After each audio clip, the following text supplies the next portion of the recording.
সবাইকে জানাই happy new year. সবার নতুন বছর খুব ভালো কাটুক। আর তোমরা নিশ্চয়ই ভাবছো যে আমি ক্রিসমাসের আগে কেন নিউ ইয়ার উইশ করলাম, সেটা আমি পরে বলছি। তার আগে বলি, আগের শর্টসে তোমাদের বলেছিলাম যে আমি ক্রিসমাসের কিছু জিনিস আনতে যাচ্ছি আর সেগুলোই করছিলাম। আর আমি যেহেতু ফোনে শ্যুট করি তাই জন্য ভাইকে বলেছিলাম যে আমাকে ক্যামেরাটা একটু ধরে দে।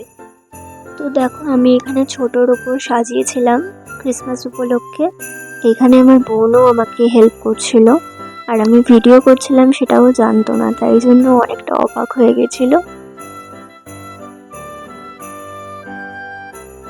আচ্ছা এবার বলি, আমি ব্লগটা শ্যুট তো করেছিলাম আগের বছর, কিন্তু এডিট করে আপলোড করছি এই বছর। হ্যাঁ, কারণ বেশ কিছুদিন ধরে আমার খুব শরীর খারাপ, আমি কিচ্ছু এডিট করতে পারিনি সেই কারণে। তবে আমি চেষ্টা করেছি একটু করে ভিডিও ক্লিপ নেবার, সেগুলো আমি আস্তে আস্তে আপলোড করব। তো এই কারণে ভিডিও শুরুতেই আমি নিউ ইয়ার উইশ করে দিয়েছি।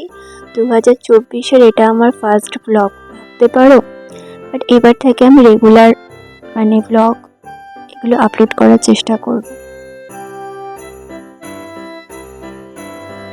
এটা করতে অনেকটা রাত হয়ে গিয়েছিল, তাই বাবা এসে দেখছিল যে আমার আর কতটা বাকি আছে।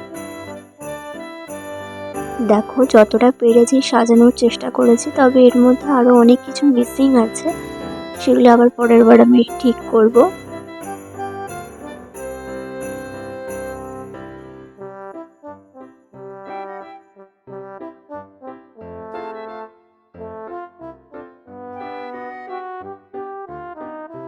যাই হোক, এটা কমপ্লিট করতে করতে অনেক রাত হয়ে গিয়েছিল।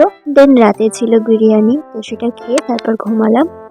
তো ব্লগটা কেমন লাগলো অবশ্যই জানিও, খারাপ লাগলেও জানিও, তাহলে আমি বুঝতে পারবো। পরের ব্লগ খুব তাড়াতাড়ি আসছে।